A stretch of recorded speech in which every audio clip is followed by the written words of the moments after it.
Okay, we're broadcasting, and this is the second week in a row and the second time that we have live streamed a recording of the Comics Alternatives weekly review show. So here we go. We're live right now, and we're going to, Sturge and I are going to begin recording the regular show. And as we did last time, we're just going to do what we usually do, and we can respond to any comments that viewers may have as we go along. But we're, going to record the show as we normally do on a weekly basis, and then I will, as producer, mix everything, the bumpers, the theme song, and all of that stuff in later. Okay? Cool. Sounds good to me. Ready, Sturge? I am ready to go. Happy holidays, and welcome to another episode of the Comics Alternative. I'm Derek. And I'm Sturge, and we're two guys with PhDs talking about comics. That's right. And on this episode, our penultimate one for 2018, Sturge and I are going to look at this year's volume of the Best American Comics, guest edited by Phoebe Gloeckner, and coming out from Houghton Mifflin Harcourt. That's right. But before we get to that, we want to let all of you know that this episode of the Comics Alternative is brought to you by the good folks at Discount Comic Book Service.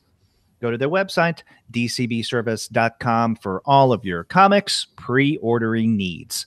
There, you're going to find all DC, Marvel, Image, and Dark Horse titles at 40% off of the cover price if you pre-order. For all of the other publishers, you'll find that those discounts can be anywhere from 20 to 35% off of the cover price. And every single month, you're going to find some unbelievable specials. Sometimes those specials could be as much as 45% off of the cover price. Sometimes 50% off cover, but occasionally you can find discounts that are even more impressive than that. That's right, Derek. And if you go now, you'll find lots of 50% off bundles. You can get DC Comics, Marvel Comics, Vertigo, and also Valiant. That's right. You can find tons of comics either in bundle form or single issues, but however you get your comics, you really can't beat the prices at Discount Comic Book Service. Go to their website, dcbservice.com. They will take care of all of your comics pre-ordering needs. And after you do get your titles there, please be sure to send them an email and tell them that the two guys with PhDs sent you. That's right, with bells on, because it's the season still. That's right, yeah. I might keep that up anyway with the bells, because I like bells on. Apparently. Yeah. And then maybe next time we do a live recording, you could put bells on your tam. Ding, ding, ding. Yeah, that'll be good. Yeah, speaking of the live recording in our TAMs, for those who follow the show and listen to us on a regular basis, you know that last week on the regular review show, Sturge and I did something very different. We did something for the first time. We live streamed the recording of the review show. And that was a lot of fun. And it didn't turn out to be a train wreck as we somewhat anticipated it becoming. So that was good. And we thought that we would do it again this week. We're not going to do it next week for different reasons, but we thought we'd give it another try and just see, what it's like, and also to get more of our listeners and also people who may not know about this, who prowl around on YouTube, interested in the show. And also it's kind of a behind the scenes thing, right? Because as we do these live recordings, as you guys are watching this, you're seeing what goes on as we're actually recording the show. And there could be quite a number of mistakes. Like, for instance, I fumbled early on with Phoebe Gloeckner's name. And so for the show that we put up on Wednesday, I'll edit that out. But here you get to see, I guess the two guys with PhDs talking about comics in the raw. I was going to say warts and all, like one of my favorite Drew Friedman books. That's right. Yeah, it's a great one. And, anytime you can reference Drew Friedman, please do so. I will. Yeah, I don't have my sound effects up. I would have hit some kind of celebratory sound effect. But huzzah! Or Uzo. Uzo. No, Oompa. Yeah, that's right. Opa. Which is rather appropriate because the text we're going, how's this for a segue? The text that we're going to discuss today is this year's volume of the Best American Comics. There you go. Sturge is holding up there? his copy. And the guest editor, as I mentioned, is Phoebe Gloeckner, but the series editor is Bill Cartalopoulos. And the OPA is appropriate because, as people may have heard on the episode that went up today, where Sturge and I interviewed Bill Cartalopoulos, Sturge, you have a fellow countryman. That's right. That we talked to. So they talked a Greek guy from New York, no less. That's like a twofer for me. Yeah. So there you go. But anyway, we had a good time doing the live streaming recording last week, and we thought we'd do it again. And this time around, talking about Best American Comics 2018. That's right. From Hart and Mifflin Hardcore. Right there. Okay, let's go ahead and begin discussing the contents and our takes on this year's Best American Comics volume. Now, for those who've been listening to the podcast for several years, you may already know this, but for newer or first-time listeners, or in this case, watchers on YouTube, viewers, one of the things we try to do every year is to use our penultimate episode to discuss the current year's Best American Comics. Now, this originally came out back in very early October. So Best American Comics 2018 has been out for over 2 months now. Nonetheless, since we're at the end of the year and a lot of people in the media, not only podcasts, but television, radio, and what have you, reviewers on blogs and whatnot, magazines, do bests of episodes or best of articles. So this is kind of in the spirit of that. Now, next week, which will be our last episode for 2018, Sturge and I are going to share what each of us considers our favorite 10 comics, graphic novels, whatever you want to call them, of the past year. But on this penultimate show for 2018, we wanted to discuss what apparently both Bill Cartalopoulos and Phoebe Gloeckner consider the best American comics, not from 2018. Actually, these are comics in this volume that were released between September 1st, 2016 and August 31st of 2017. And they do that for logistical reasons. I mean, obviously, Best American Comics 2018 can't include comics from 2018. But they need that lead time from, let's say, the tail end of August from the previous year up into the pub date in fall of the current year, this year, 2018, in order to pull everything together, get it to the printer, and put out the book in time. Yeah, but I appreciate this is there's a lot in here that was new to me. So yeah. And, maybe that's a pretty good place to start. One of the things that we didn't do in our interview with Bill Cartalopoulos that came out when this goes up as a podcast earlier this week is we didn't really talk about the contributions or the content of this year's volume of Best American Comics. We were much more concerned about the process of pulling everything together. And Bill, as series editor, was the one to talk to about that. So he gave us some insights, some behind-the-scenes information. And if you haven't listened to that interview with Bill Cartalopoulos about this year's volume, then definitely go back and listen to it. It's worth it because it kind of demystifies to some degree, I think, the process of pulling together this volume. Yeah, and I really appreciated learning about that. I mean, to me, personally, we're going to talk next week about our favorites, and that's, arbitrary to some sense. It's like the things that I get, the things that fall into my lap, the things that sometimes show up for our podcast. Sometimes it's things that I get from a publisher I don't even know existed.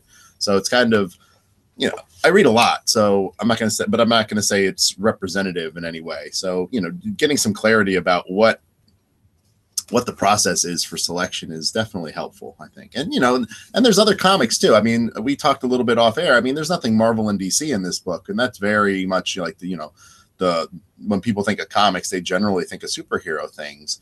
And this is, a different flavor of comics too. And, representative of a different kind of set of publishers or set of creators even.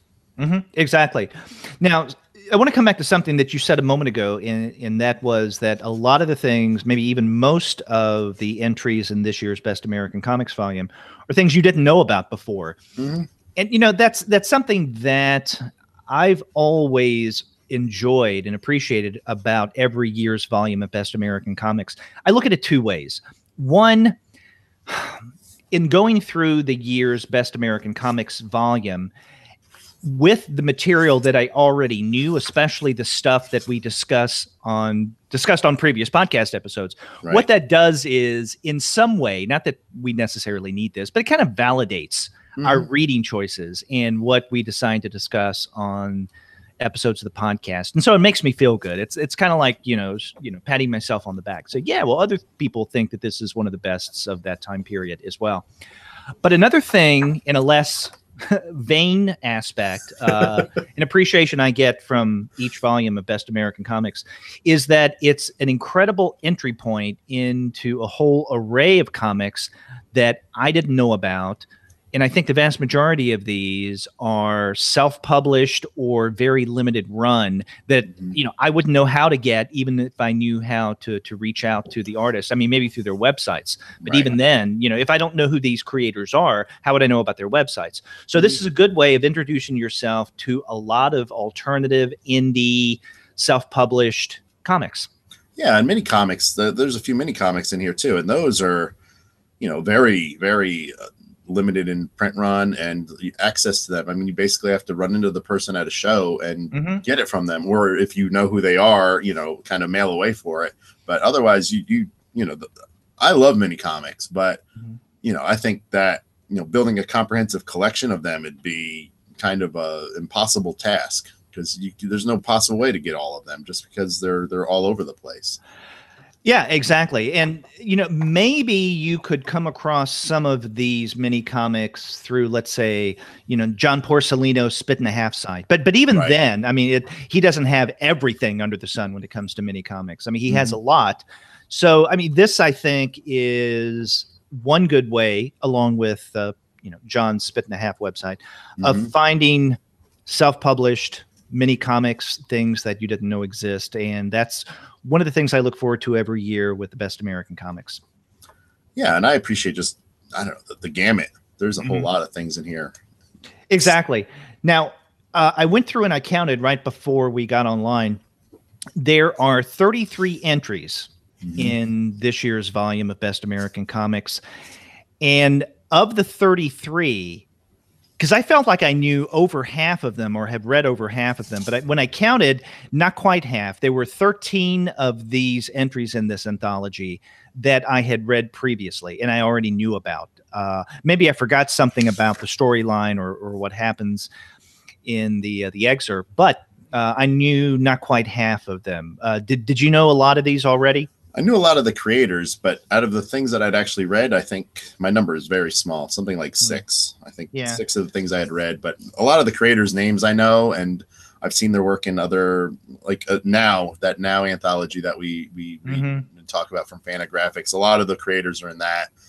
Some of them are on the web a lot, and I follow them around, or they've done prior books. Like Sarah Glidden, I hadn't read Rolling Blackouts, but I had read the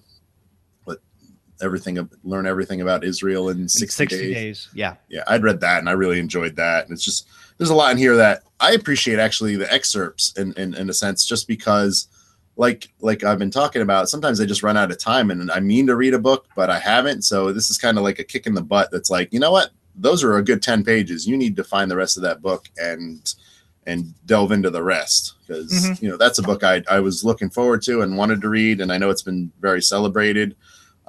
So now, there's a little fire under me to pick that up and, get off my tuchus and read it. Yeah. Tuchus. There's a good word. Good Yiddish word. You mentioned something about the excerpts, and you were appreciating the excerpts. I come from a different perspective in that I'm not that thrilled with excerpts. I know that you're going to find those in anthologies such as this, and there's no way around it. I'm just not particularly drawn to them, and it's more of a matter of taste than critical appreciation, let's say. So I have nothing against excerpts. It's just I would rather read entire works instead of excerpts. And one example of, let's say, an issue that comes up with me personally when it comes to excerpt is, and I knew it was going to be here, and that is Emil Ferris's My Favorite Thing is Monsters, book 1, which was one of my favorites from 2017. And when it comes right down to it, it was like my favorite, absolutely number one of last year. But the excerpt we get in my favorite things is in this year's volume of Best American Comics from My Favorite Thing is Monsters just seemed, I don't know, to me a little unrepresentative. And I'll tell you why, because it deals with, I guess, well, it's Anka's story. And Anka, I guess she's a kind of a major minor character. In other words, she's definitely not the protagonist. You know, the young girl who sees herself as a monster, who absolutely loves monsters, who becomes a detective. And she becomes fascinated by Anka's story. And Anka's story is important in My Favorite Thing is Monsters Book 1. However, I think it would have been a little more, I guess, appropriate to give a taste of what that book is about, to include a segment with the narrator herself in her monster self, and some of her predispositions, her thoughts, her detective-like ways. I mean, maybe it was just easier to excerpt a part of Anka's story as opposed to the protagonists, but I don't know. I just thought that was a little less representative than it could have been. But again, that's maybe more personal taste than anything.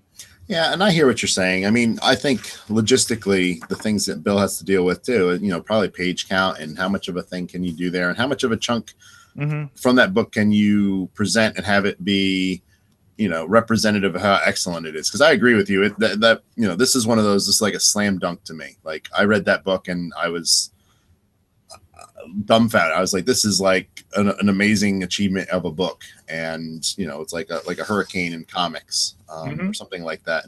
Although hurricanes aren't really amazing, it's a force of nature. I don't know. Emil Ferris is like a force of nature. That's what I mean to say in that.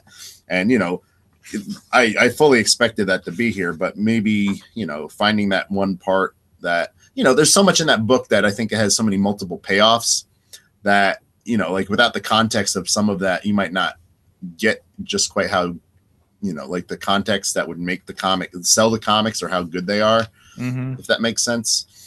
Yeah. So yeah, but I agree with you. I mean, it is problematic, you know, just to kind of find a chunk that's self-contained that, you know, shows just how great it is. But I don't know, if somebody for some reason didn't know that book existed, you know, I think this would be maybe something that they could see and be like, oh, okay, there's a hook. And then when they read it, they'd be like, oh my God, the book isn't about this at all. Well, like you said, it's not the main thrust of the book. This is it's a component, but it's not, you know, it's like, it's a part of the main narrative, but it's not the main narrative. Yeah. And you talked about slam dunks. I mean, there are several creators and definitely works from that time period, right? September of 2016 up to the end of August of last year, that just seemed to be slam dunks in like, of course it's going to be there. Right. I think to some degree, Jeff Darrow with the Shaolin Cowboy, Who Will Stop the Rain, that kind of surprised me a little bit, but given Darrow's art, which I think is just incredible. Oh, yeah. I mean, that in and of itself is a reason for this to be in this year's volume. Jaime Hernandez, Right. any year where Hernandez is not included in the Best American Comics, something's wrong. But so this is a great excerpt from Love and Rockets, or at least Jaime's contribution, Forest Spirits. Another one that really made sense to me was Kyler Roberts, an excerpt from Sunburning. Now, something like Sunburning, I think, and there are other examples of these, are relatively easy and definitely appropriate in terms of excerpting, because they're short pieces, a collection of short pieces. So it's easier to get a sense of what a particular text is about. So I really like that. Another one that made sense to me, but I'm kind of surprised in a way that it's here, but in a good way, and that is Jesse Jacobs' Crawl Space. Yeah, and I'm glad you brought that one up. That was one of the ones I was thinking about too, because he's one of those people that, you know, as a person who reads comics, but he's one of those people that people who make comics are kind of like, I need to read everything that guy does. So it's like whatever he's doing is inherently interesting. And I mean, just because he's such a creative person and his use of color, like looking through this, you know, I've read multiple of his books. I have not read Crawl Space. But I really want to. And I, you know, it's like a feast. It's like a visual feast, and it's a longer excerpt too. This is like it's almost 20 pages, I think. So it lasts for quite a while, and I really appreciated that being in here. You know, I think to kind of go back to something else you said, I mean, if there's not a piece by a Hernandez brother in like a best of, that probably just means that they didn't put out a comic that year for some reason. But because I agree, which is highly unlikely. Yeah, exactly. Yeah, especially with Gilbert's output. I mean, but you know, and one book I kind of was glad to see excerpted, just because I really liked it, and I love this creator's comics, but I think it's kind of fallen by the wayside. I don't hear about it so much. Is the Joel Ullman's yes. The Abominable Mr. Seabrook, which I loved that book. It was one of my favorites of, was it 2016 when it came out? 2017, I believe. 2017? Very beginning of 2017, yes. Okay, so that was like... Or maybe it was 26. I think 27. Okay, I think it was...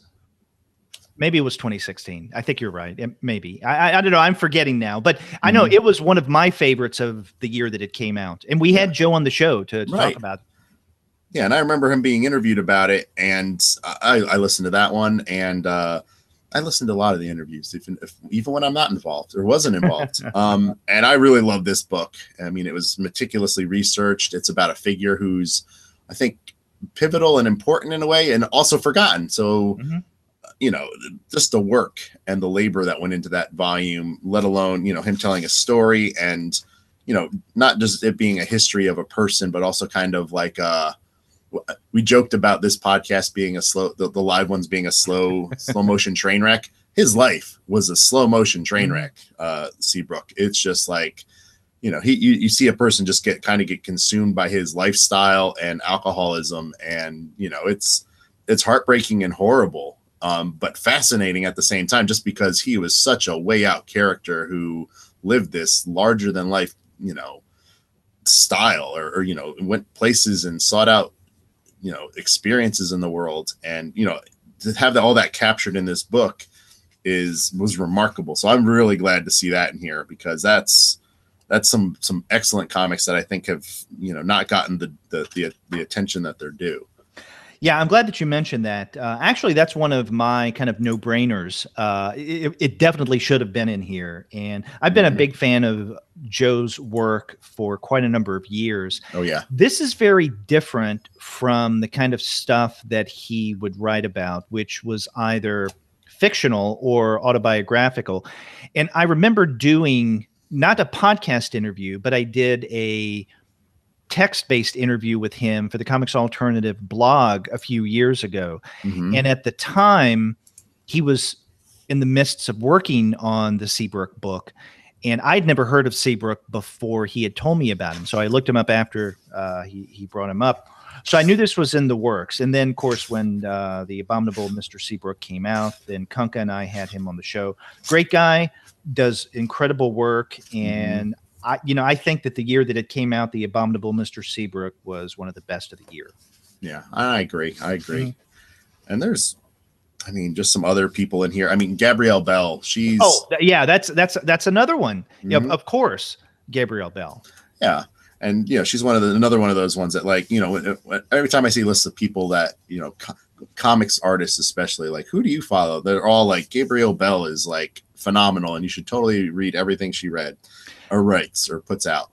Yeah, and this is an excerpt from something that came out, I believe it was last year, and that is Everything is Flammable. And the thing that's interesting about Everything is Flammable, or I guess Gabrielle Bell's work as a whole, is that it's very similar to what we see, let's say, with Kyler Roberts, because many of them are short strips of just a few pages that can more easily be excerpted, let's say, than longer works such as, you know, more novelistic in nature, like My Favorite Thing is Monsters, as I used as an example a little while ago. Although the interesting thing about Everything is Flammable, and I think we may have brought this up with Gabrielle when we had her on the show, but I can't recall exactly. But this was marketed as her first memoir.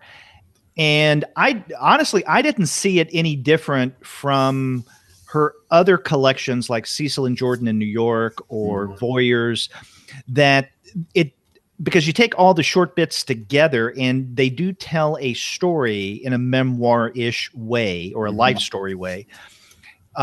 Maybe everything is flammable in terms of some of its stories, her relationship with her mother, if you remember, getting a new house because something happened to the other one. It is a longer narrative, and it may be more of a sustained story that you would find in a memoir, but I still saw it as, in essence, no different from her earlier collections. Oh, and I've just read Cecil and Jordan in New York because Uncivilized Press released a new edition of it this year. They included a new story, I think, and that one's full of autobiographical and fictional things. So it kind of jumps around, where I think everything is flammable is only her autobiographical stuff. And I agree. I remember it being marketed as her first graphic novel too, but it's definitely episodic. But I think it's more solely devoted to her autobiography. And a lot of them are, like you said, are her going to work with her mom and help her establish herself in her new house, and kind of, the trials and travails and things that go through with that. Because, she's kind of a difficult personality to deal with, or likes being isolated. So, I think like you said, it's more episodic and it's more autobiographical. It's just kind of it's more extended, I guess, of it. It's like there's no fiction in there at all. Yeah. It's interesting that you were making a distinction between autobiography and fiction in terms of Gabrielle Bell. I think of it as about all autobiography with, at times, a fantastical or fictional twist to it. Because one of the things, and I think that the introduction, I don't know if it's Phoebe Gloeckner's or I am assuming it's Gabrielle Bell's, at the very beginning of her selection, is that the thing about her comics is that they're autobiographical, but sometimes they take flights of fancy. So things happen in these quote unquote memoirist strips that is fictional. But like, for instance, I think it's one of the entries that we get here, isn't it? Where she takes some kind of medicine or supplement that improves her memory, and then she realizes that she's actually another person, that she forgot that she was this person, and then she has a whole other life, and then she quits taking the supplement and she forgets about who she really was. And again, that didn't happen, but that's the thing I love about Gabrielle Bell's comics, is that they are primarily memoirist or autobiographical in nature in some form or another, but they take really wild sidelines many times that are fantastic and completely unrealistic. And it's fun. I mean, I think of her as a fun cartoonist. Yeah. And it kind of treads the line for me. She's kind of in the same vein as like somebody like Noah Van Sciver, where it's like a lot of the stuff that they write about is difficult. And if it was happening to me, it would be a burden and it would be stressful and it would lead me to have lots of anxiety. But when I see other people doing it and working through it, and with their voice, there's definitely a tinge of dark humor to it. Like, it is funny, even though it's not funny in a lot of ways. I mean, the story in this is horrible. It's about, cats being killed by dogs, basically. And, not a funny story, but, there's something, it's not like a Tom and Jerry cartoon, but it is like a Tom and Jerry cartoon, just horrible and realistic and strange, but also evocative and realistic. Yeah. And, maybe what we're doing now is an appropriate way to discuss the various entries in this year's volume of the Best American Comics. And that is maybe just to skip around and to highlight, kind of in free-form manner, what we consider some of the standout pieces. Because one of the things, I don't know, anytime we discuss an anthology of some sort on the podcast, I always try to resist the urge to fall back on, it's kind of easy, which ones are your favorites and which ones are my favorites. And let's talk about those. I mean, I do have favorites, and some of these comics in this year's volume resonate to me more than others. But if they don't resonate with me as much, it's primarily a matter of taste. And I have problem in bringing up issues of taste on the show. At the same time, I think that it's incumbent on us as comics critics and scholars to look at some of these stories a little more objectively, to kind of pull back and look beyond or maybe even underneath our own personal likes and dislikes and just see, what makes this a particularly successful comic or something that's different, or what is a creator doing that is outstanding in an unusual way, or maybe a not so unusual way, let's say. For instance, with the art of Darrow, it's just fabulous art. It's just incredibly detailed and eye-catching. But there are a lot of artists who do incredible visuals that are eye-catching. So in that sense, it may not be unique, but it is, Jeff Darrow's style, and it's phenomenal. Mm-hmm. Yeah, and there were several things that jumped out at me in the book that there were things I didn't know about, or things I knew about but hadn't seen a lot of. Like for instance, one of the ones that kind of stood out to me is by Julian Glander. And it was originally published at Vice.com. And I think if I'm remembering this right, it's on page 112 of the book. It's a selection from Susan something. And if I remember right, I think Julian Glander was in a recent issue of Now. I think so, yeah. Does all the 3D stuff. Mm-hmm. And I hadn't really been familiar with that, but these excerpts for me, I mean, they stand out because the artwork is, kind of like 3D renderings, and they look kind of like Gumby type, art cloaky. Here, I can show you. Look, there's Susan right there. It looks like, I don't know. They were just interesting. Like the first one was just funny to me. Like it was just, with the digital pet or the mega pet. Yeah. It's like, like I remember, when I taught middle school, my kid, the students were all into Tamagotchis. And this is kind of like a person 20 years later or 17 years later hasn't logged into this account and finds it, and the pet's still there. is very hungry at this point. And it's just like, it's like, well, I figured out you weren't coming back, and I went and got a degree and made a life for myself, and I got a family. We're very happy, and go away, basically, which is a strange, interesting thing. And I like you said, it might be a matter of taste. It just something about this art style and the storytelling, and it being surreal in some ways and realistic in other ways is just, I don't know. I thought that to me was like a standout as like an exceptional entry in this. Like you said, just something that just, it grabbed me, and I thought it worked. And there are multiple episodes of it, because I think they're published originally online, and they're like, like three pages each or something like that. So we get like 2 or 3, little episodes from Susan's life. Yeah.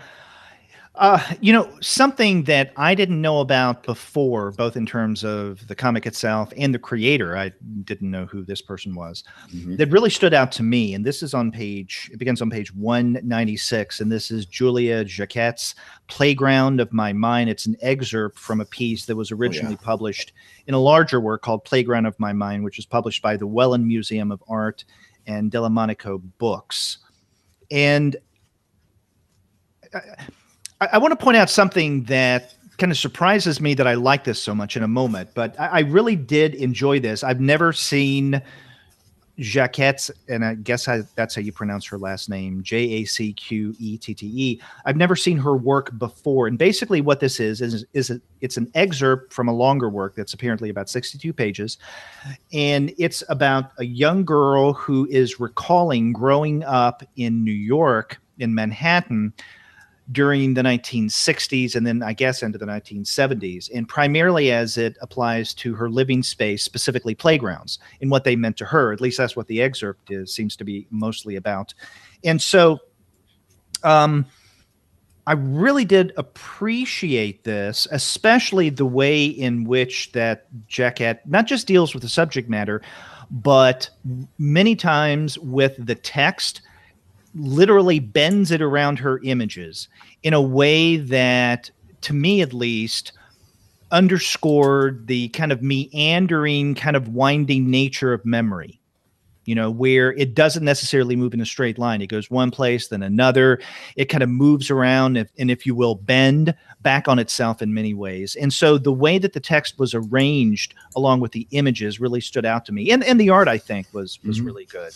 So I think of all of the things I didn't know about before, and I'm not counting someone like, let's say, a selection from Art School by Matthew Thurber, which is toward the back of the book. I hadn't read that before, but I'm familiar with Thurber's work, so I knew who he was. But this is an example of a creator and a work that I didn't even know about before. So this is the one that really stands out for me. Now, I said a second ago that it kind of surprises me that I liked this so much. That's because this comic is an example of something that, again, when it comes to matters of taste, usually doesn't stick out for me. And I think the same can be said for the one that follows this. And this is Andrei Kuryeski and Ed Kuryeski's Miss V, My Last Love Story, which was interesting.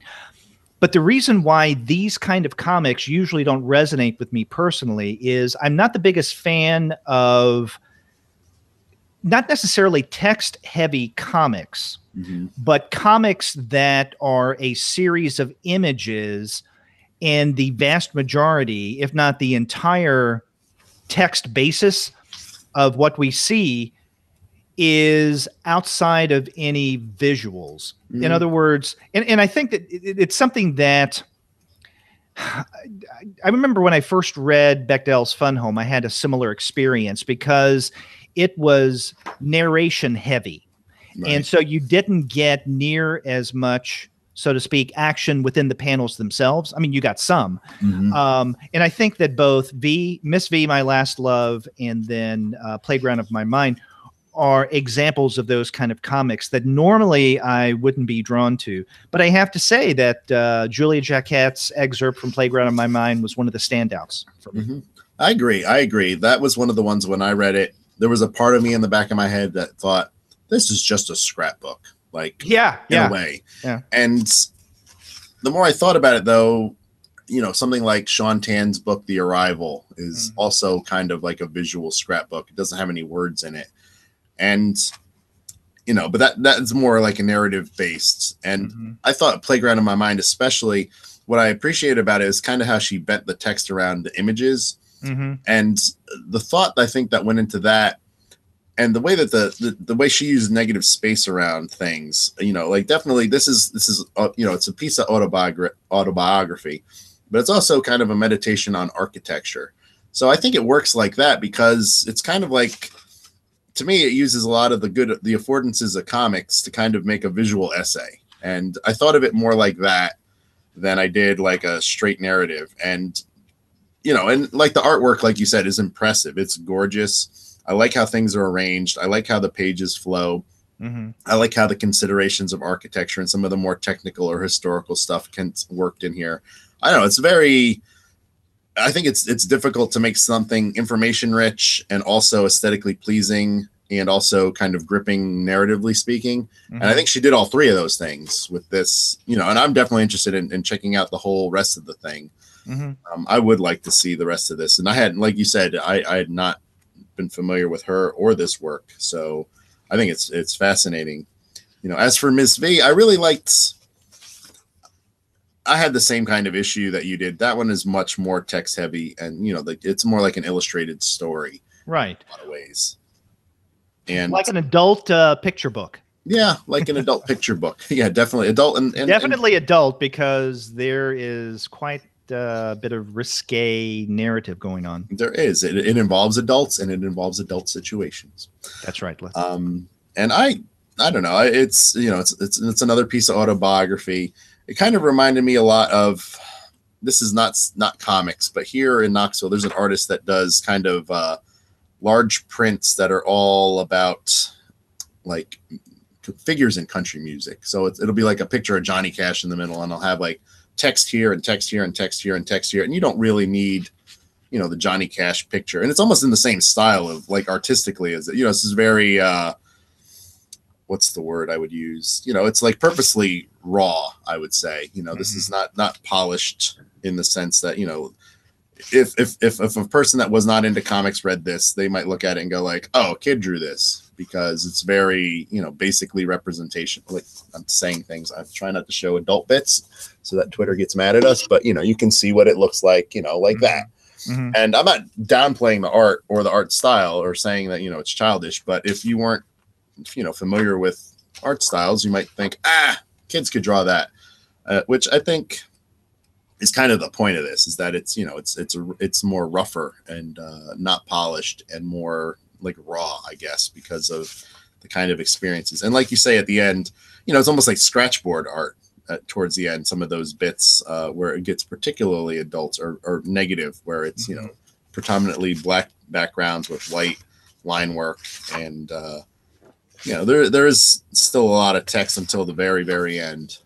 So I liked it, and I was not familiar with it, and it's different. And I think that's one of the things I think, a volume like this has got to be hard in a lot of sense to kind of get, the kind of gamut of artistic styles and things that are possible with comics. So I appreciate it being there.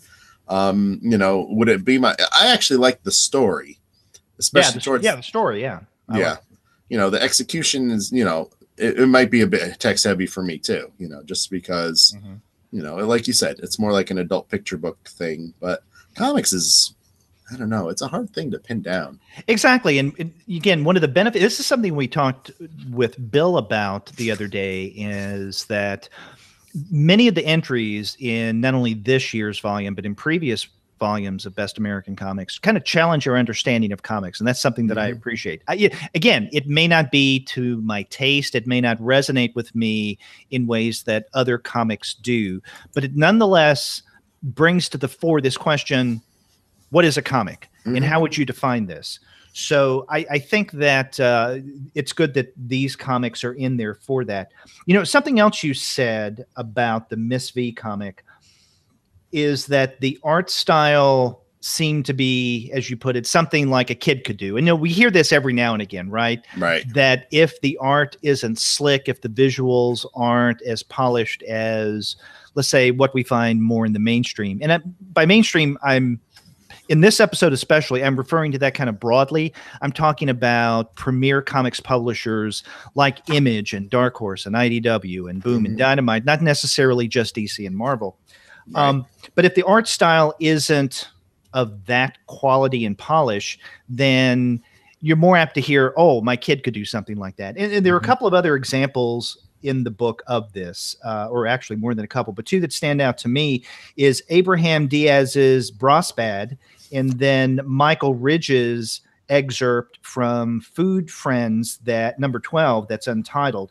I mean, this is art that I can imagine a reader of comics, let's say more traditional mainstream comics, picking up this volume of Best American Comics and saying, this is a comic? You really do think that this is a serious comic, and you're including this in a book with the title Best American Comics of 2018, and making fun of the art style and saying something to the effect of, this is something like a kid would do, or this is something that my nephew or niece would illustrate.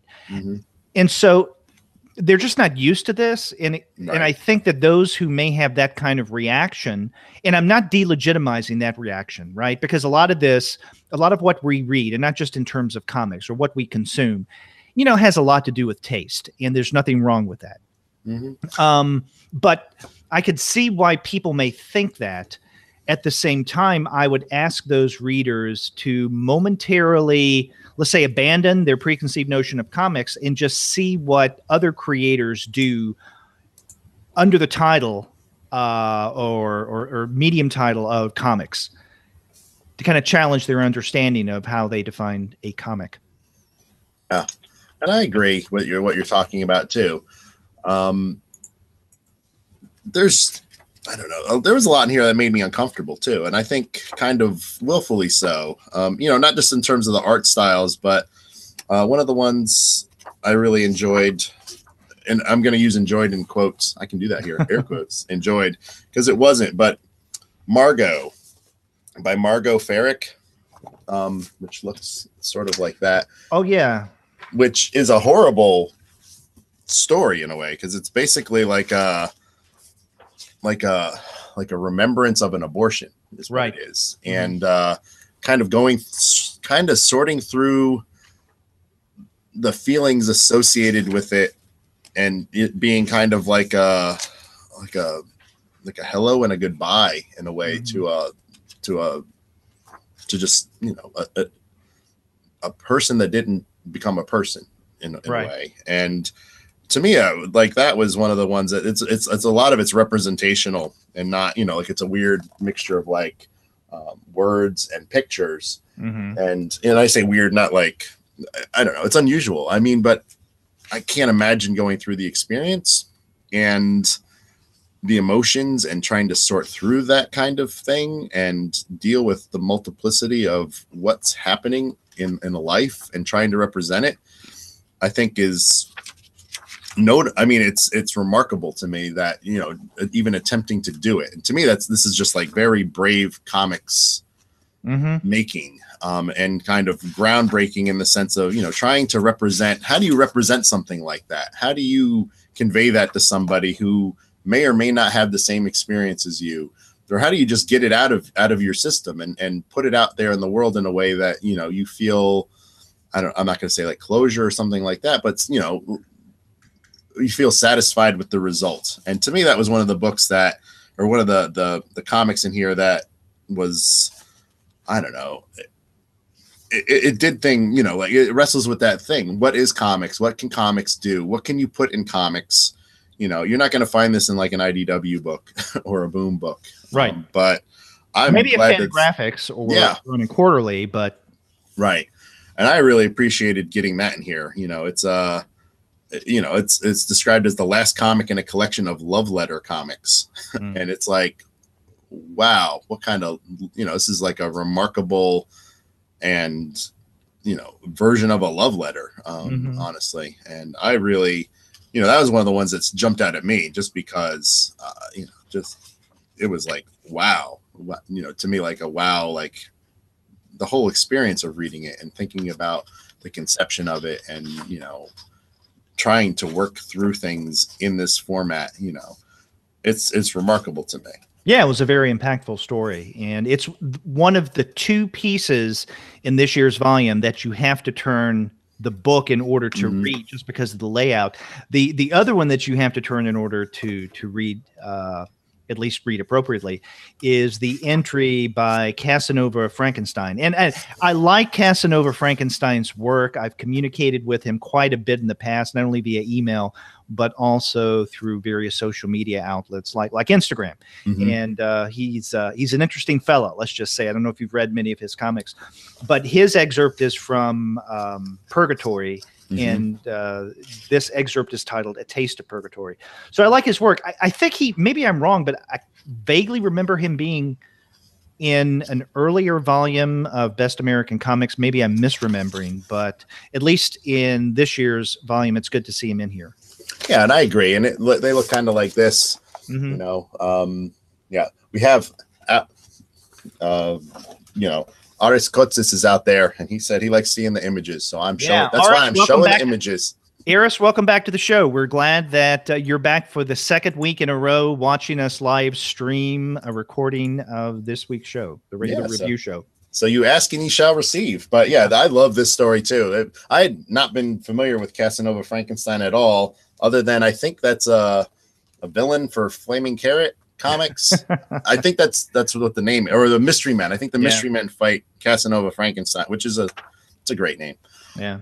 But yeah, I loved, you know, there was a lot in here for me to think about, because it was basically, you know, like a remembrance of being a young person into something that other people were not into, and they kind of made you feel crappy about yourself because you were into comics or into whatever you were. And, you know, I do like the horizontal format too. I like that things play around. You know, that is definitely a nice feature of the book. You know, I'm glad you brought up Margot Ferrick's Margot, because I think that, along with Jacquette's excerpt of Playground of My Mind, are the two big standouts in terms of this either self-published or limited run, hard to find comics that I probably wouldn't known about otherwise, that I really liked. I can't say the same of the others that are brand new to me in terms of the creators. I may have liked it well enough, but again, more on a critical appreciative side. But personally, they just didn't have the same resonance as, you know, the one by Jackat and you know, that piece, Margot, that you brought up. And maybe I'm being a little unfair here, but I'm kind of, as I was reading this year's volume, I kept thinking about my experience of reading the 2017 volume of Best American Comics, which was guest edited by Ben Katcher. And let me preface this by saying that I'm a gigantic Ben Katcher fan. And he's been on the show, or I've interviewed him at least 3 times, I think twice for the podcast, and then once in a text interview, maybe twice, no, twice in a text interview, I believe. So I love his work. So I'm more predisposed to his aesthetic choices. Last year's volume, hands down, in terms of the Best American Comics series, is by far my favorite. I think Ben's sense of humor and also his definition of comics being as expansive as it is contributed to, at least for me, the success and my enjoyment of that volume. And there were so many pieces in the 2017 volume of Best American Comics that I didn't even know existed before. And even things that if I didn't see it within the covers of Best American Comics, I would be hard pressed to think of as a comic. You know, even now, some of the things that he included, I don't know if I personally would define it as a comic, but I'm glad that he included the pieces in there because, again, this kind of expansion of our definition and comfort zone of what a comic is. So I was bowled away by Katcher's guest edited volume from last year. And so then I come to this year's volume. And as I mentioned, it's not quite half of the entries I already knew. So already there's little surprise in here for me. I mean, I enjoyed it. And I think that this is a successful volume of Best American Comics, but I knew most of it already. I'm not exactly sure what that says. But one of the things that I got or maybe didn't get out of this year's volume is not as much exposure to a wider variety of these unknown creators like I had in terms of my experience reading last year's volume. And as I said, maybe it's unfair for me to compare Phoebe Gloeckner's efforts to Ben Katcher's, but I couldn't help but continue to think about last year's volume and my experience reading that. And I think that kind of speaks to also the kind of the editor and the editor's kind of sensibilities. And, you know, a lot of this is, you know, it's subjective. And I mean, one of the things I thought about a lot, you know, especially given what I know about Gloeckner's work and, you know, what she talks about in the autobiography and not autobiography, in her introduction, you know, her place of coming from is, you know, she has a pretty impressive background with the underground comics of the 60s and 70s. And a lot of those creators. And that this book kind of felt like visceral to me in a way like a lot of those comics do. You know, and I think maybe, you know, like you said, they're different in the terms of you know, who's represented or what's the style. And, you know, maybe Katcher just resonates with you in a way that she doesn't, or her sensibility or his sensibility. I don't know.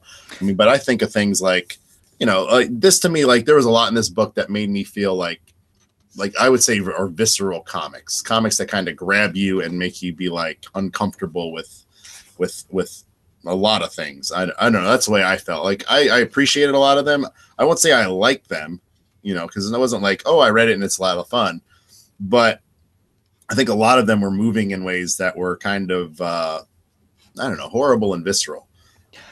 I like the way you put that, because as you were describing your experience in reading this, you know, the visceral aspect of most of these entries, I was thinking that it's a very different approach than, let's say, Katcher's aesthetics, if we want to call it that. And his are more, I don't want to say more intellectual, more heady. In other words, they're more critical and theoretical, I think, in terms of what he poses as defining comics or what creators do and how comics can participate along with other media in ways that they still retain their comicness, but at the same time, they're kind of something different. In other words, he kind of challenges us in a variety of different ways that I think are much more aesthetic, theoretical than what we see in terms of this year's volume. And in many ways, Ben reminds me, and I guess his guest editorship of last year's volume reminds me more of what Scott McCloud does, you know. And let's keep in mind, McCloud was one of the guest editors he was the guest editor back in 2014. And McCloud, by his own admission, is a more theoretical, almost intellectual creator when it comes to comics and his appreciation of comics.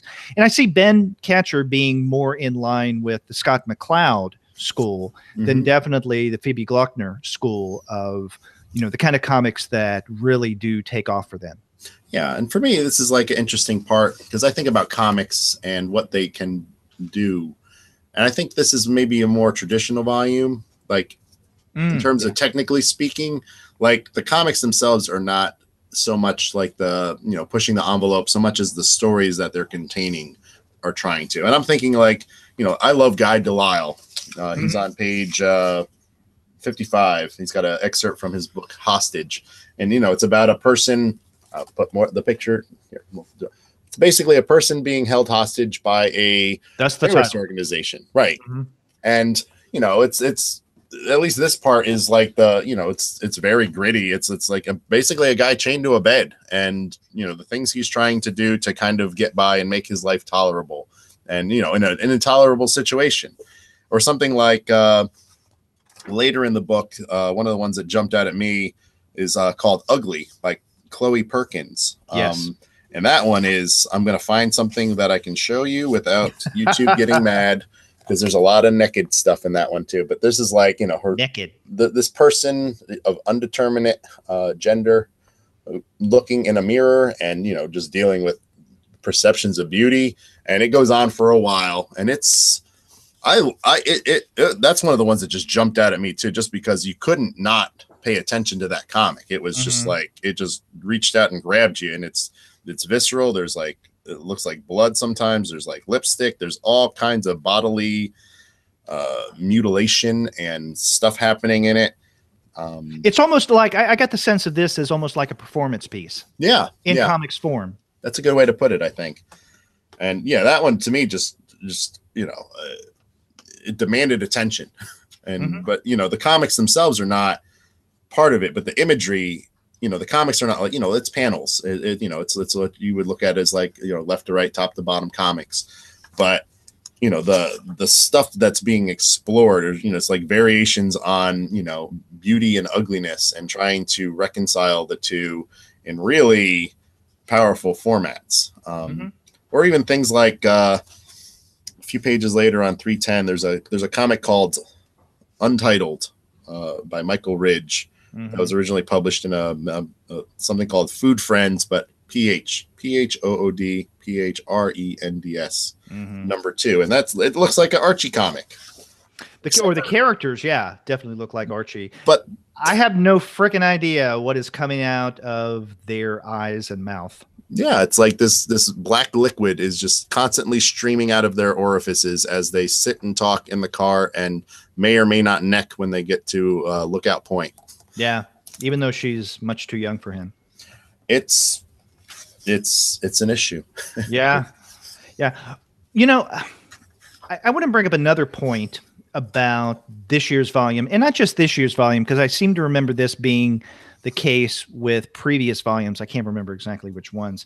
And I was thinking about this. You were mentioning Purkis's Ugly, and I was looking at the very first page, and the way that I think most volumes are arranged, if you can see this, each entry has a little information about the creator and the piece. So there's a very brief or sometimes a little longer biography, and then a statement from the creator that I guess the guest editor solicits. Now, if you look at the one in Ugly, the biography of Chloe Purkis is in the third person. So it's as if someone else wrote it. I think that Purkis wrote it, and I'll tell you why. Because many of these entries, including the next one, and this is on page 300, by Richie Pope. And oops, I just hit my microphone. And I'll hold this up. This is the bio. And by the way, this comes from issue number 13 of Frontier, and I think we discussed this. We reviewed this issue when it originally came out. Frontier, by the way, from Youth in Decline, a fabulous series, and I strongly recommend that people check it out if they don't know about it. But Richie Pope, under the biography, he says, I'm an illustrator cartoonist originally from Newport News, Virginia. Mm-hmm. Now, some of these bios that begin each of the 33 entries, I think most are written in the third person, some in the first person. And the statements, more times than not, include a first person reference, or this is what I was thinking, or my comic is about, or this is something going through my head. Mm-hmm. Now, I have no problem with the first person in the statements. Right. But and maybe this is the editor in me coming out. What I would have opted for is consistency with the biographies. So if most of the biographies, even if written by the creators themselves, are written in the third person, they write about themselves in a kind of a detached way. They don't refer to themselves in the first person. Then make all of them like that. And in terms of the bios, not the comments or the statements, but the brief biographies, if most of them are third person, make all of them third person. And that's an editorial choice. If they want to be in the first person, then make all of them in the first person. I don't know. That maybe it's just a little small something, but I would have appreciated more consistency in terms of editing the biographies. But again, that's a minor, almost nitpick, I think. Yeah, and then just leafing through, I mean, they're not all over the place. Most of the time, the biography seems to be more third person. The statements are half first person, and sometimes they just say, what the piece is. Like, there's no mention of even a person. It's just kind of like, this is, like I looked at the what's the one, Simon Hanselman, yeah, or is it Simone Hanselman? I'm going to say it both ways. There you go. Cover your bases. Covering my bases, but it's one of those Meg, Mog, and Owl pieces, and that's how the statement. A typical short Meg, Mog, and Owl piece. And I don't know if you've read any of these books before. I mean, this is like an ongoing series that Fantagraphics puts out, and I think Vice put out some of the like more the shorter episodes. But it's like a witch, her familiar who's a cat, and their roommate who's an owl. And they all do drugs. They're all depressed, and they all do horrible things to each other. But I just like that statement. It's like a typical Meg, Mog, and Owl piece. Owl is attempting to do something nice in a normal fashion, and is thus then shat upon by his friends, in quote, friends. Alludes to Owl being slightly creepy and manipulative with young women in his dating relationships. And so it ends with an ellipsis. Yeah. Not a period. Which, makes sense for them. And they look like, cartoony, but they're depicted in a painterly fashion. So it's like typical cartoons. But his books, I don't know if you've read much of his work, but I've read a few of the books, or a couple of the books, and they're very dark. Like, they seem like they're jokey, like drug humor kind of thing. And, sometimes things get sexual, but these people are profoundly depressed and drowning in sorrow. And when that comes out, it's just like, and it comes out a lot in seemingly whimsical, like you think it's going to be a jokey thing, or, but horrible things happen. There's a guy named Werewolf Jones who does horrible things with a cheese grater to his body. Yeah. And, I think that, you read the statement from Hanselman, and I think the difference in statements adds to the enjoyment of the book, because different creators talk either or write more or less, or in particular voices, or with certain twists of humor in ways that vary greatly. Right. Like, for instance, I think it's the next piece, or no, two pieces later, Jaime Hernandez's statement with Forest Spirits. Tanta and her friends are close to graduating high school. Her older sister, Vivian, has infiltrated their private world. Very short 2-sentence statement. Yeah. Nothing really much about the larger context of, who is Tanta? Right. She is a, relatively speaking, a newer addition to Jaime's Love and Rockets world or universe. Why is she important? What is the significance of Vivian? There's no reference to her being called Frogmouth. But anyway, I mean, that's fine. I mean, it's short and sweet. That's what Jaime wanted to do. Other creators are a little more involved in their statements in terms of setting a context or some background or what have you. And I like that. It's just that my earlier statement that there should be more consistency with the biography, I do think that, I mean, if different creators are going to write different statements and they're going to write different biographies, but I think the biography should be a little more consistent and involved. So for instance, Jaime's biography is also just 3 sentences long, but it's almost the same length in terms of word count as his statement. So there's not much there. Now, people who pick up every year's Best American Comics probably already know who Jaime is. Yeah. Still, it'd be nice to have a little more biographical information about him and maybe highlight like 2 or 3 of his standout titles, like the Tie Girls, right? Work from several years ago, let's say. To have the biographical information more consistent and thorough throughout the entire volume. But again, I think that that's an extremely minor point. Yeah, and I love, Jaime said, this is something I never paid attention to, but at the end of his biographical statement, I hope to one day draw a correct ear. Yeah. The fact that there's almost no ears in his comic, like everyone's hair covers their ears, which to me is funny. But I also think that for Chloe Perkis's work too, I think the point of that is also the biography is slightly off, I think, because Chloe's trying to represent herself in a way that is, different, I think, and not quite the norm. And so that one might be purposefully, not obtuse, but something so that it doesn't read quite the same as the others, because, this playing around with, gender binaries and things like that. Yeah. But again, I think, theirs is short and sweet like Jaime's is. And so it's really no different from most of the others. And it doesn't really tell us, at least the way I read it, much about their personality and what they're trying to get across. But you're right. I mean, it's just 2 sentences long and a website. So, and that may be enough. But again, why not have something more consistent across the board in terms of the biography? But again, I think I've talked enough about that. I do appreciate the statements more than the biographies, because that does give us a little bit more of a window into the personalities of the creators. Yeah, I agree. I like the statements myself, just to you kind of get, their take on a thing or what they think it does, or, setting it all up, I think is, it's helpful. It's helpful, especially since some of these things are excerpts, especially since some of these things are short and you don't know what what context they're in. Some of them are in webcomics, some of them are in published volumes, some of them are just kind of out by themselves. Yeah.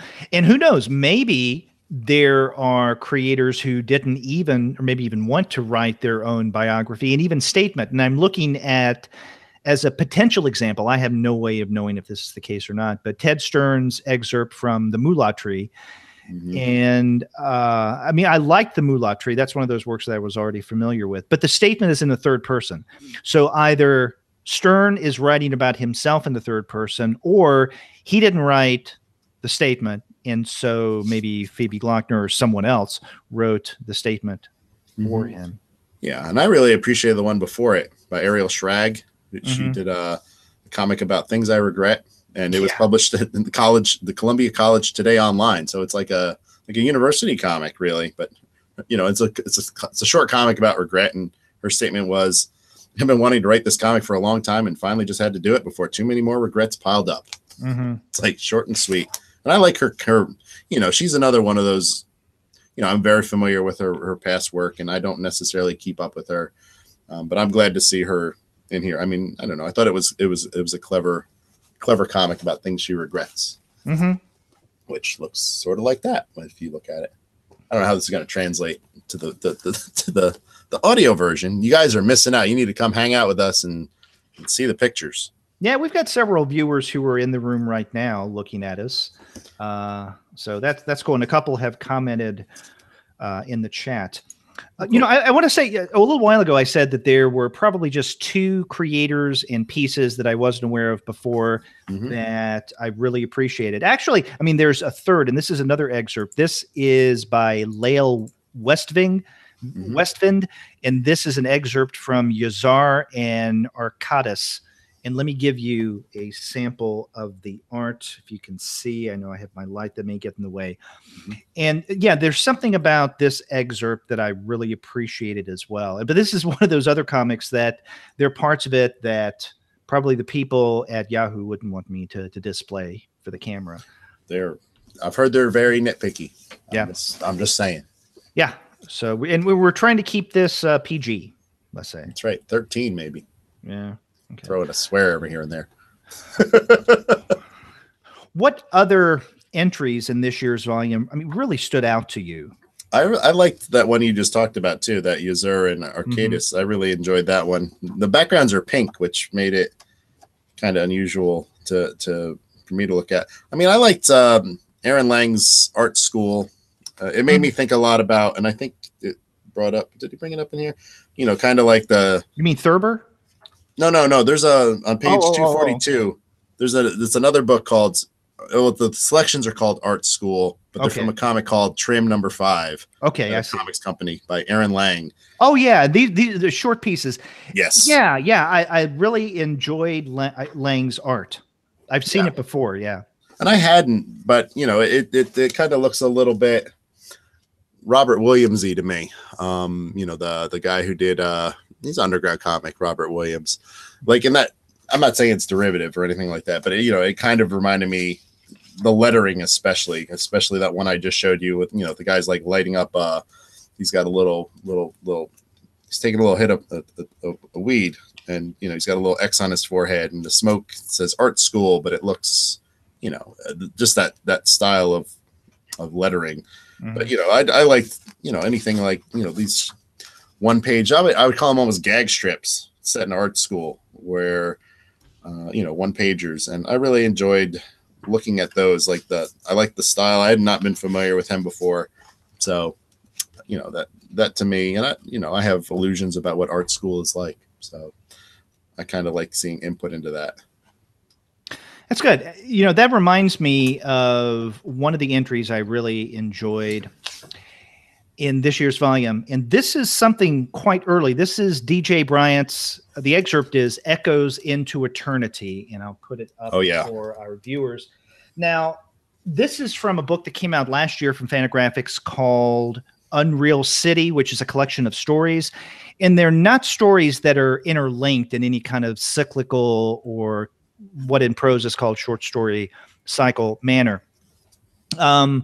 But it was one of those works that was an honorable mention in terms of last year's end of the year show. It wasn't one of the 10 that I highlighted, but it was one of the ones that I wanted to mention because both Paul, who did the show with me at that point, and I did was, we, as we'll do next week, highlight what we consider our 10 favorites, not necessarily the best. We call it our favorites. And then also there are some like honorable mentions, right? And so Bryant's Unreal City was one of those honorable mentions.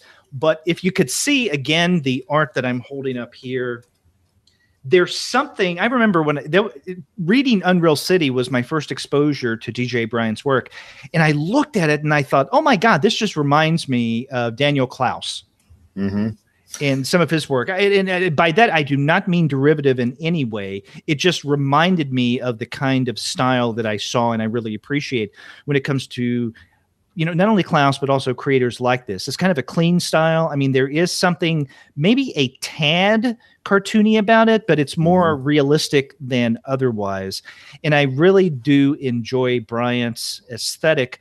At the same time, this is a fascinating short story, Echoes into Eternity, about a woman who's in a relationship. She's in a marriage, and doesn't seem to be that engaged. She is much more drawn to this mysterious figure that she sees from a distance. Then at one point, she goes to this individual's house, this young man's house, and sleeps with him. And then, I don't want to give anything away, something really strange happens that will freak you out when you read this for the first time. And it has everything to do with identity and gender. There's a really interesting flip, I would call it, that Bryant takes in in this story. So yeah, that was a standout for me. But then again, I was already familiar with this. Yeah, I hadn't read that book, and I really loved that story too because it worked on multiple levels, like you said. Like that story was gripping and very fascinating for me, and I loved the artwork. And it was like if this is my it looks Klausian. We can say Klausian, right? It looks like if Klaus and Paul Gulacy or Gulacy had if you average them together, it would be this style in a way, which is to me a compliment because both of them are very polished and I love their art styles. And I'm glad you noted this one because this is one that really jumped out at me. There's two more that really I enjoyed, and it's the following one, The Warlock Story by Max Klottfelter, which is a kind of an autobiographical story written on it looks like notebook paper, like kind of like My Favorite Thing Is Monsters, but it's a kind of an account about this young man looking back at his life, and he was into comics, and he's not popular in school. A lot of people didn't like him, so he started drawing comics that very much pushed the envelope in a lot of ways, and were very sexual and very violent, and had really crazy characters like Kid Killer, Nazi Claus, a guy named Mop, a guy named Warlock. Jeffrey Dahmer was in them, and Henrik Himmler, and Janet Reno. The usual suspects you expect in a comic book drawn by some kids in high school. And how when his parents found them, he ended up like they sought counseling for him, and he ended up in trouble. And like a teacher got one of his books, and kind of the aftermath of that. And and what happens later when he comes back to the house after being a 20-year-old out at college, and he starts looking for these things and talking to his parents about what this experience was like for them. That one really jumped out at me just because it kind of hit a lot of areas, because he seems to be about as old as I am, I would say. He liked he listened to King Missile, and King Missile for me was a big band in high school. I don't know if you've ever listened to King Missile. No, I have not. But you know the song Detachable Penis. You've heard Detachable Penis. Have you heard Detachable Penis? No, I have not. So yeah, it's just fun to say. But it's more like spoken word with music behind it. And they were a very weird, obscure band, I guess. That was their hit, which I'm doing in air quotes. It was a hit. But that one jumped out at me as one I liked because it was very first person, and then towards the end it kind of went the other way, and it was kind of have his vision pricked by what his parents conceived of happening at the time. I liked that one a lot.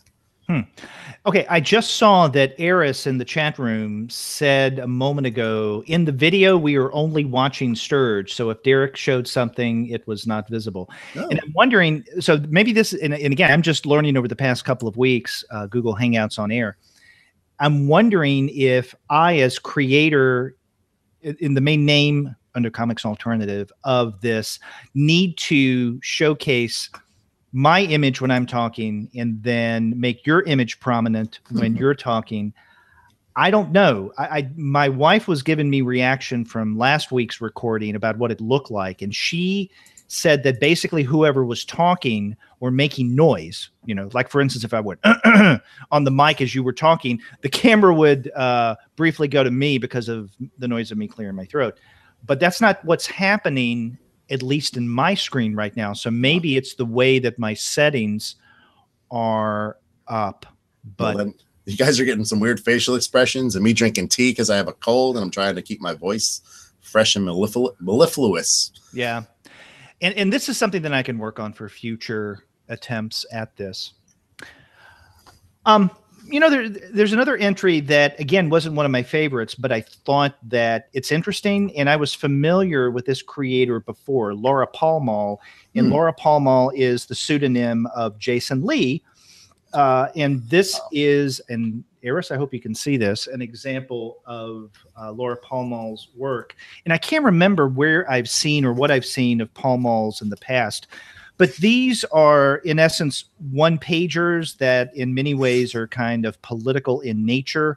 that have something to say about our contemporary society, especially as it defines Americanness in the Trump age. And then there's another, and this was Things More Likely to Kill You Than ISIS. And then there's another piece by Paul Mall under another pseudonym called Busy Comic, which is a one-pager of a guy being too busy to do anything. And, it's kind of fun. Again, not one of my favorites, but something that a creator that I was familiar with in the past and something that I, enjoyed.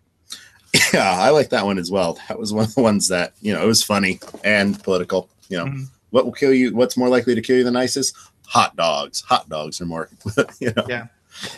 As we are wrapping up our discussion of Best American Comics 2018, we should say something about the notable comics that are listed in the back. And one of the things that, and not just Bill Cardelopoulos, the series editor, but the previous editors before Bill have done is at the end of each year's volume, they have included a list of other works that are not, included in this particular year's volume. But if you liked what you read in this year's volume, then you should probably check out some of these other titles. In other words, these are the ones, I don't know if you want to call them the also rans or honorable mentions or what have you, but these are other notable comics that are at least as good, I think, as many of the ones that are included in the annual anthology. Some of these are familiar to me. So, for instance, Bill Griffith's Zippy the Pinhead. And when is Zippy the Pinhead not one of the best comics in a particular year, at least in my book? Sammy Harkham's Crickets #6. Jillian Tamaki's Boundless is another one. Seth's Palookaville #23. So there's a lot here to really sink your teeth into. I want to make a comment, though, about the notable comics. Now, Serge, we were discussing early on that if a reader picks up basically any volume of Best American Comics, and this reader is someone who, let's say, is more traditional and even conservative, and I don't mean that in a political sense, in terms of their comics reading. In other words, they're much more familiar and comfortable with the mainstream, or maybe that's all that they know. And again, mainstream broadly defined.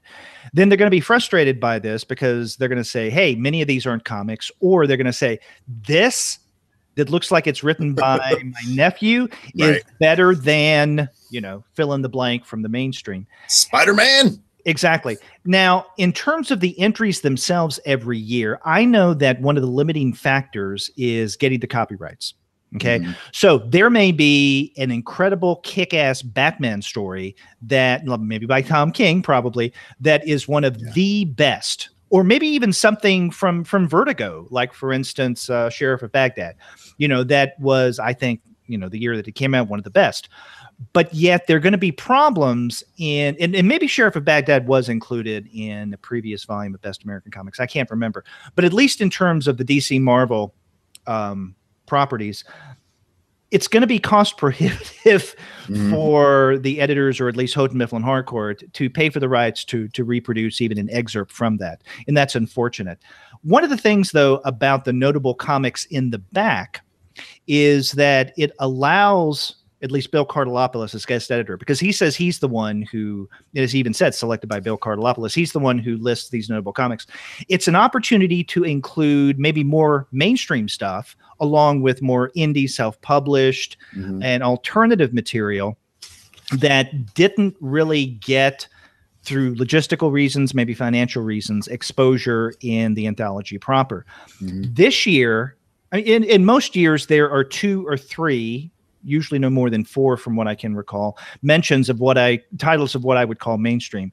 Here, there's nothing. Did you notice that? I did. I was curious about whether when Bill was talking about the process, that he does pick 120 books, and then the editor culls from there and maybe has a thing or two that gets added.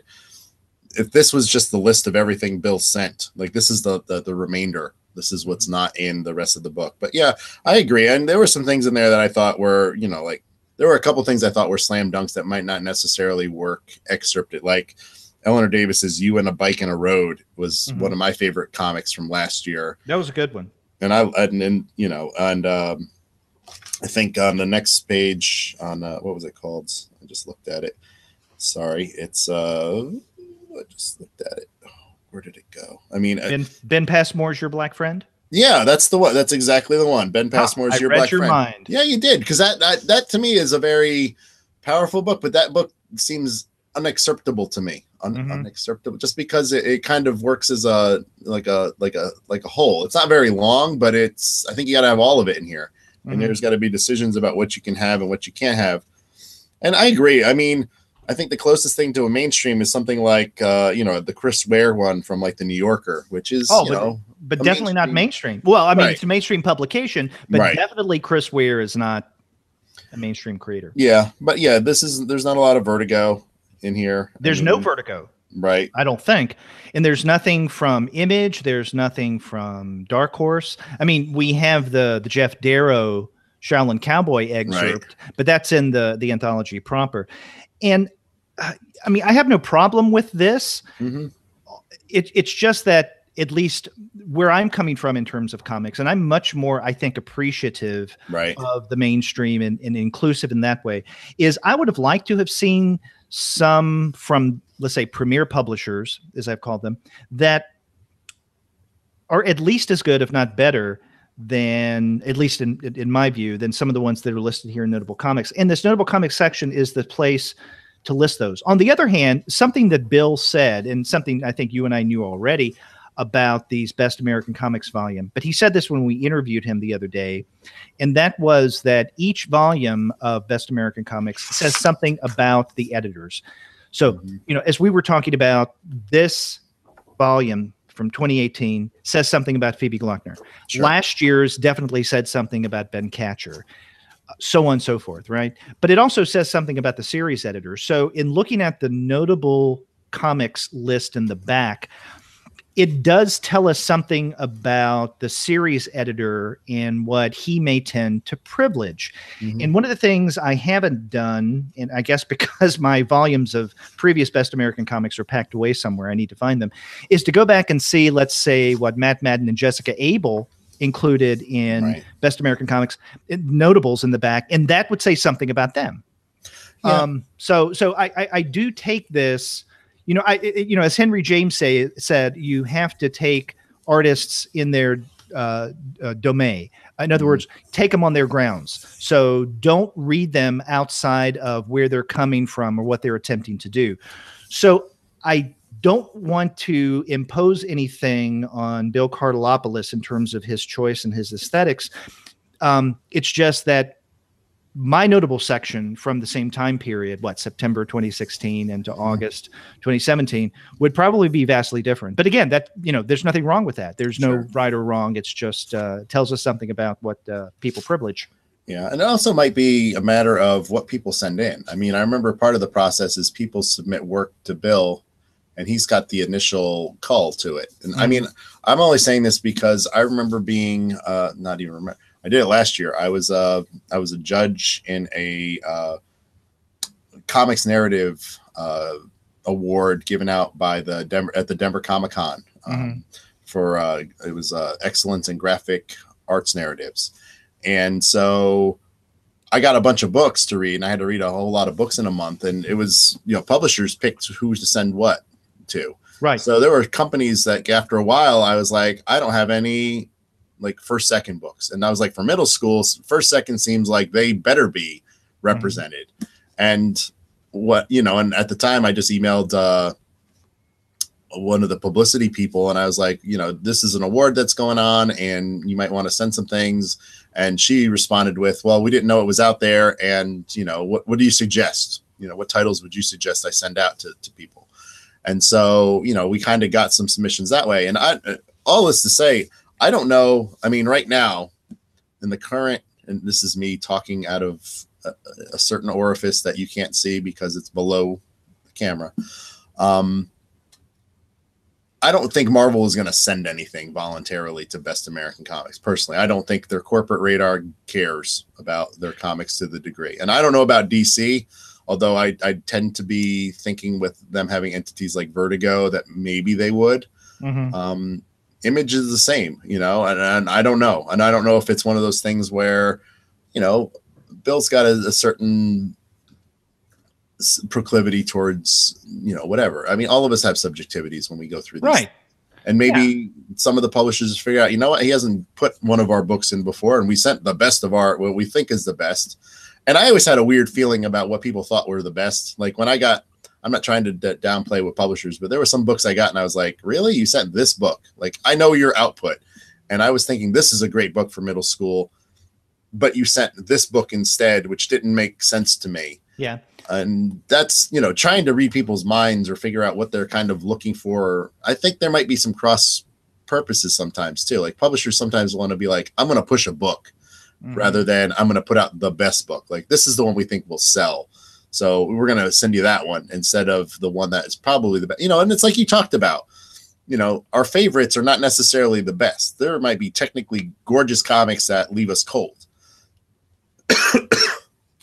Excuse me. I talk too much. I need tea. Take a swig, my friend. Oh, you okay? I know. I just started coughing. Oh, geez. Well, you know, okay. So as you're regaining your composure, so to speak, yeah, you're right in that much of this is probably dependent on what publishers send in. At the same time, and as Bill pointed out when we talked to him the other day, that many of these comics are also the result of both him and his annual guest editor going out and finding things, you know, and Bill was telling us that he would go into comic shops, he would go to cons. And so it's not just what publishers send in, but again, this comes back to subjectivity and taste. And it tells us, at least this notable comics list, something about what Bill reads and what he privileges in terms of comics, and someone else who may be the series editor would be looking at this and have in a different way and have a completely different list. So again, there's no right or wrong to this, but that it does say something about the aesthetics and sensibilities of a particular editor. And if I think readers keep that in mind instead of looking at this word best, right, in kind of a more objective way, then I think that they can appreciate more these annual volumes of Best American Comics. You know, I've said it several times on the show before, on past episodes where we look at the Best American Comics. I still think that it's rather unfortunate that it has that title, and I know why it does, because, you know, it's part of, you know, Houghton Mifflin Harcourt's series of, you know, various genres like the short story, the essay, and whatnot. Best American Essays, Best American Short Stories. Okay, I get that. It's just, it maybe a tad misleading. Now, if you call it the Best American Non-Mainstream Comics, that I think would be more in line with what we see here. This brings me back to something that I did mention in our interview with Bill Cartalopoulos, and that is his foreword. I always appreciate his forewords in every volume, and he tends to use the forewords in a way, not just to introduce readers to what Best American Comics as a series is all about, but it seems like every year he focuses on some aspect, some message that he wants to highlight. And in this year's foreword, he is talking about the responsibilities of a critic of comics, and this reader critic having an open mind, going beyond certain, let's say, tastes and subjective predispositions. And you know, I think I even used the word preemptive strike, because I'd asked him in the interview, if you recall, if maybe he was writing this in certain ways almost as a reaction to some reactions he may have gotten from some readers in terms of Best American Comics. And I think he said, no, he didn't have that in mind. But I do think that what he writes in the foreword in some ways kind of addresses what at least some readers of this may think of as, this is the best, or why not include such and such? Everybody's going to have their own list of best subs and whatnot. Everybody's going to Monday Morning or Armchair Quarterback. Right. However, I think what he says in his foreword in this year's volume kind of addresses that to some point. But again, keep this in mind as you read not just, you know, the entries in this year's volumes, but also the list at the very back of notable comics from the year. Yeah, and that's, I don't know. I think we could armchair. I was like, I'm thinking armchair comics critic. It's like, that's almost the definition of my job right now. Yeah. But I don't know. To me, I think it is. We were talking a little bit about this, and when it comes to the best series, really the only one I read was the best non-required reading one that Dave Eggers edited. And, you know, maybe going in that kind of thing too, because I think when you talk about best, it does kind of have that sense of like, this is representative. So if I read no other comics in a year, I could pick up this book and get, you know, the creme de la creme of the comics that are published in America.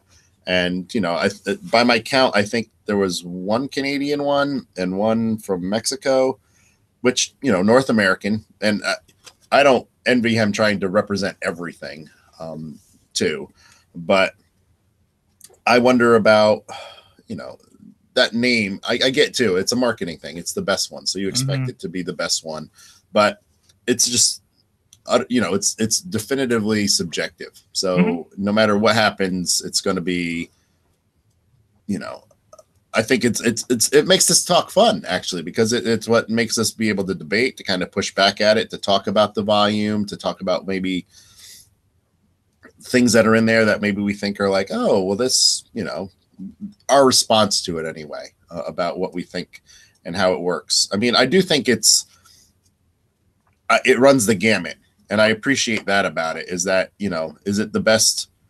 I don't know. It's like, I'm not saying Bill does this, but, you know, is he like, I'm going to do the best kind of biographical comic. I'm going to do the best comment on, you know, like the best 3 mini comics or something like that. I don't know, you know, like if they have slots, like they're thinking about like, let's have ones that, you know, are nonfiction. Let's have ones that are fiction. Let's have ones that are short stories. Let's have ones, you know, excerpt from a book that we think, or the 4 or 5 books. I don't know, that, like if they have like approach it almost like slots that they have to cover.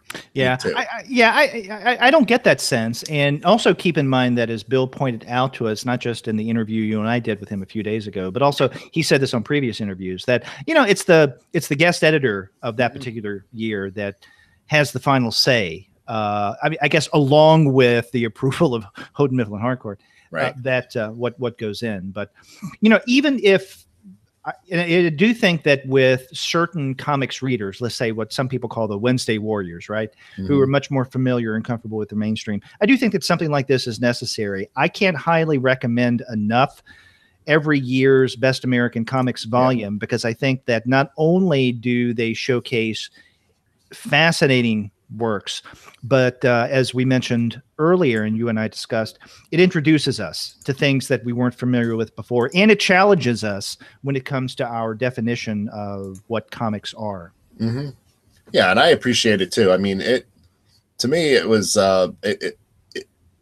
it has a lot, and the people that I know, people that I don't know, comics that I can't possibly have found on my own. So I appreciate that, finding those kinds of, you know, nuggets that I would not have access to otherwise. That's right. Well, there you have it. Our look at the 2018 volume of the Best American Comics. This year, guest edited by Phoebe Gloeckner, and the series editor is Bill Cardelopoulos. And this came out back in very early October from Houghton Mifflin Harcourt. And I can't wait to hear who the 2019 guest editor is going to be. And we'll find out fairly early in 2019 from what Bill said. Yeah. And this is great. Now, if you like great comics like what is found in the Best American Comics, then you would do well to go to the website of our sponsor, which is Discount Comic Book Service. Remember, go to dcbservice.com, and there every single month you're going to find mind-blowing specials. I mean, literally your mind will blow. There'll be a hole in the back of your head because you can't contain the amazement of the discounts that you'll get from Discount Comic Book Service. Wear a hat just to help things. Help clean up, if nothing else. That's right. So in all seriousness, go to dcbservice.com. I know that I shop there. Sturge, I think you shop there as well. I do. So they're not just our sponsor, but they are also, at least for me, my local comic shop in many ways.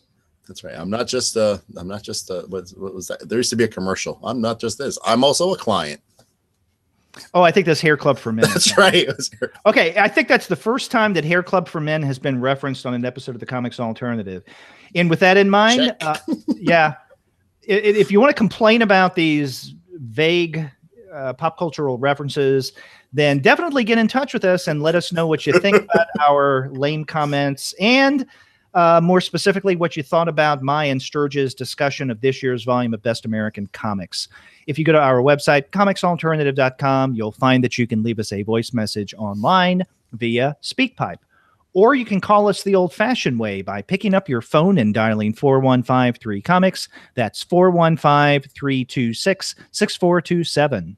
That's right. Or you can email us the new old-fashioned way at 2guys@comicsalternative.com. Or if you feel inclined to critique my jokes and pop cultural references, I'm Sturge at comicsalternative.com. And I'm Derek at comicsalternative.com. You can also find us all over social media and contact us that way. We have accounts on Twitter, Facebook, Tumblr, Instagram, Google+, Goodreads, Pinterest, YouTube, Slack, and Discord. You can subscribe to the podcast through Apple Podcasts. You can stream us on Stitcher. You can also find us on Spotify, on TuneIn, on iHeartRadio, and on Google Podcasts. But you can find every single one of our podcast episodes, as well as the reviews and comics-related commentary that we post on our blog, simply by going to our website, comicsalternative.com. We're everywhere. Bow That's to right. us.